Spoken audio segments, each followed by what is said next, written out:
ഹരി ഓം നമസ്തേ. നാളത്തെ ഡേ വന്നിട്ട് the hang man message വന്നിട്ട് ഏസ് ഓഫ് സോൾസ്. ഇപ്പോൾ ഹാങ് മാൻ വന്നു കഴിഞ്ഞാൽ നിങ്ങളതിൽ നോക്കിയാൽ തന്നെ കാണാൻ പറ്റും. നിങ്ങൾ മനഃപൂർവ്വമാണ് കാല് തലകീഴായിട്ട് കെട്ടിയിട്ട് ധ്യാനിക്കാനിരിക്കുന്നത്. അതായത് നമ്മൾ നോർമലി ചെയ്യുന്നതിൽ നിന്നും ഉൾട്ടയായിട്ട്, അതായത് നമ്മൾ സാധാരണ ചെയ്യുന്നത് ഉൾട്ടയായിട്ട് വേറൊരു ലെവലിൽ നിങ്ങൾ ചിന്തിച്ച് നോക്കിക്കൊണ്ടിരിക്കുന്നുണ്ട് എന്നുള്ളതാണ് അതിൽ കൂടി കാണിക്കുന്നത്. സാധാരണ ഞാൻ എന്തിനാ അങ്ങനെ ചെയ്യുന്നത്, ഞാൻ ഈ വഴി ചെയ്താൽ എന്താ എന്നുള്ള ചിന്ത ചിലപ്പോൾ വരില്ലേ.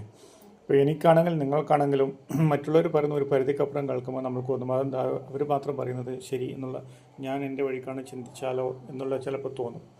ഇനി എത്ര നമ്മൾ ചെയ്യുന്നില്ല ചിന്തിച്ചു കഴിഞ്ഞാലും അങ്ങനെ ഉണ്ടാവും. അപ്പോൾ അങ്ങനെയുള്ള കേസസ് നിങ്ങൾ ഒഴിവാക്കുക. അതായത് ചിന്തിക്കുന്നത് വല്ലാതെ അങ്ങ് തലതിരിഞ്ഞിട്ടുള്ള ചിന്ത അല്ലെങ്കിൽ വേറെ വഴിക്കുള്ള ചിന്ത ഒഴിവാക്കിയിട്ട് സമൂഹത്തിനും കൂടിയിട്ട് ഗുണമുള്ള, അല്ലെങ്കിൽ നിങ്ങൾ കൂടിയിട്ട് സമൂഹത്തിൽ കൂടി എന്തൊക്കെ കിട്ടുന്നുണ്ടോ അതിനനുസരിച്ചുള്ള ചിന്തയിൽ കൂടിയിട്ട് നിങ്ങൾ പോകാൻ വേണ്ടിയിട്ട് ശ്രമിക്കുക. ഓക്കെ. കാരണം പലപ്പോഴും നിങ്ങൾ അലട്ടിക്കൊണ്ടിരിക്കുന്നത് ലോണ് പോലുള്ള, അതായത് ബാധ്യതകൾ നിങ്ങൾ അലട്ടിക്കൊണ്ടിരിക്കുന്നുണ്ടാവും.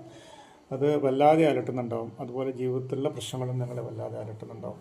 അതുകൊണ്ടാണ് നിങ്ങൾ അത് ഒഴിവാക്കിയിട്ട് ഈ വഴി ചിന്തിച്ചാൽ എന്താ, അല്ലെങ്കിൽ വേറെ വഴിയിലോട്ട് പോയാൽ എന്താണെന്നുള്ള ചിന്ത നിങ്ങൾക്ക് വരുന്നതും.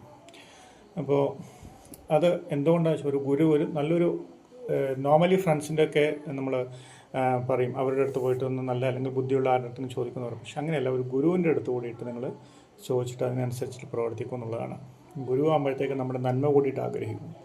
ഗുരുക്കന്മാരാകുമ്പോൾ നന്മ കൂടി ആഗ്രഹിക്കും, അവർ നേർവഴി കാട്ടിത്തരും ചെയ്യും. അങ്ങനെയുള്ളവരെ കണ്ടിട്ട് അവരോട് കൂടിയിട്ട് ഒന്ന് കൺസൾട്ട് ചെയ്യാന്നുള്ളതാണ് മെയിനായിട്ട് ചെയ്യാനുള്ളത്. ഓക്കെ. അങ്ങനെ ചെയ്തു കഴിഞ്ഞാൽ നിങ്ങൾക്ക് ഏസ് ഓഫ് സോൾസ് ആണ് മെസ്സേജ്. യൂണിവേഴ്സലിൻ്റെ ഒരു സപ്പോർട്ട് ഉറപ്പായിട്ടുണ്ടാവും എന്നുള്ളതാണ്. അത് ബുദ്ധിപൂർവ്വം കൈകാര്യം ചെയ്യുക എന്നുള്ളതാണ്. സോഡ് വന്നു കഴിഞ്ഞാൽ ബുദ്ധിയോട് കൂടിയിട്ട് തന്നെ കൈകാര്യം ചെയ്യാം. അവർ ഉപദേശിച്ച് തരുന്ന, ഇപ്പം ഗുരുവാണെങ്കിൽ ഗുരുമുഖത്ത് തരുന്ന ബുദ്ധിപരമായിട്ടുള്ള വാക്കുകളാണെങ്കിലും അത് ശ്രവിച്ചിട്ട് അതിനനുസരിച്ചിട്ട് പ്രവർത്തിക്കുക എന്നുള്ളതാണ് നാളെ നമ്മൾ മെയിനായിട്ട് ശ്രദ്ധിക്കാനുള്ളത്. അപ്പോൾ ചിന്തിക്കുന്നത് ഒരു പക്ഷേങ്കിൽ ഇപ്പം നോർമൽ ചിന്തിച്ചു കഴിഞ്ഞാൽ പറ്റാത്ത സാധനങ്ങൾ നിങ്ങൾക്ക് നേരെ വേറെ വഴിക്ക് ചിന്തിക്കാം. പക്ഷേ ഇപ്പോഴും നിങ്ങൾ പലപ്പോഴും തലതിരിഞ്ഞിട്ട് ചിന്തിക്കുന്നതല്ല അർത്ഥം. മറ്റുള്ളവർ ആലോചിക്കുന്നതിനൊക്കെ അത് ആ തരത്തിലല്ല, വേറെ തരത്തിൽ നിങ്ങളുടെ സ്വന്തം തരത്തിൽ ചിന്തിക്കുമ്പോഴാണ് കുറച്ചുകൂടിയിട്ട് പ്രശ്നങ്ങളിലേക്ക് നിങ്ങൾ പോകുന്നത് എന്നുള്ളതാണ്. അപ്പോൾ അത് ഒഴിവാക്കിയിട്ട് ഒരു ഗുരുമുഖത്തിനുള്ള വാക്കുകളോടിയിട്ട് ശ്രമിക്കുക എന്നുള്ളതാണ് ഈ 2 കാർഡിൻ്റെ അർത്ഥമായിട്ട് വന്നിട്ടുള്ളത്. അപ്പോൾ എല്ലാവർക്കും നല്ല ദിവസം ആശംസിക്കുന്നു. സന്തോഷവും സമാധാനം എല്ലാവർക്കും ഉണ്ടാവട്ടെ എന്ന് പ്രാർത്ഥിക്കുന്നു.